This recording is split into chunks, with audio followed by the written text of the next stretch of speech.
Sexuality Part 2. Is Christianity restrictive? In thinking about this question, perhaps it could first be pointed out that there are now and always have been many cultures that assert sex should be connected to marriage between a man and a woman. I was reminded of this years ago when I traveled for many months through predominantly Muslim, Buddhist, and Hindu parts of the world. Many of the places I visited were very serious about traditional views of sex and marriage. Western humanism is a bit of an outlier, so it doesn't really make sense to single out Christianity on this point. Nevertheless, many Westerners would of course ask, why shouldn't someone have sex outside of marriage? Or why should marriage be only between a man and a woman? And just to clarify, in this video, I'm only talking about personal moral beliefs, not legislation. And these are great questions. I think they're also complex questions that are deeply linked to one's worldview, and they bring up countless related questions like, what is sex? What is its significance? Is it just a physical act, a biological function, or is it something more? What is the body? Is it just a biological organism or a dwelling place of a soul or a spirit? What are the costs and benefits associated with abstinence and monogamy versus promiscuity? What are the costs and benefits for the individual? What about society as a whole? How does each approach affect family cohesiveness, child rearing, divorce rates, poverty rates, medical health, mental health, aggregate trust between men and women, etc.? How does it affect a person's soul or character? How does it affect his or her relationship with God? Is there a universal moral standard that applies to sexuality? And if so, what is it? What defines right and wrong and good and evil? For much of the world's population, universal moral standards are based on an ancient sacred text that's believed to be inspired by God or supernatural influences. For example, there are the Vedas of Hinduism, the Dharma of Buddhism, the Quran of Islam, and the Bible of Christianity.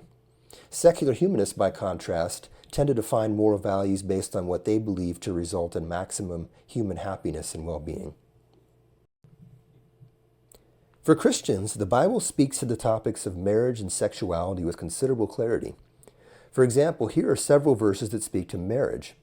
I won't read them verbatim, but to summarize, the Bible teaches that God created mankind in His image as male and female. Man and woman are unique, distinct, and they complement and complete each other.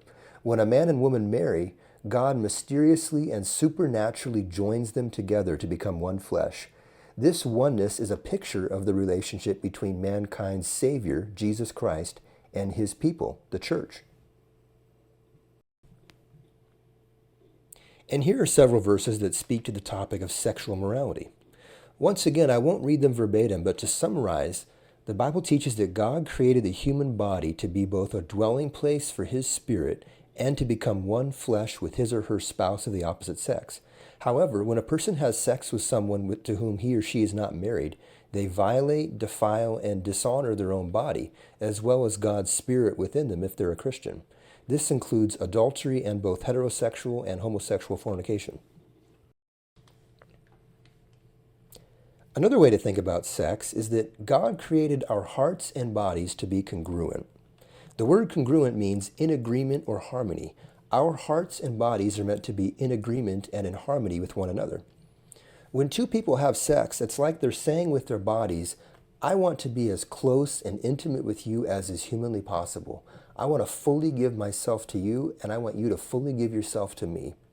When people's hearts and bodies are saying the same thing, sex is wonderful. There's the potential for pure, shameless, fulfilling sex that lasts a lifetime.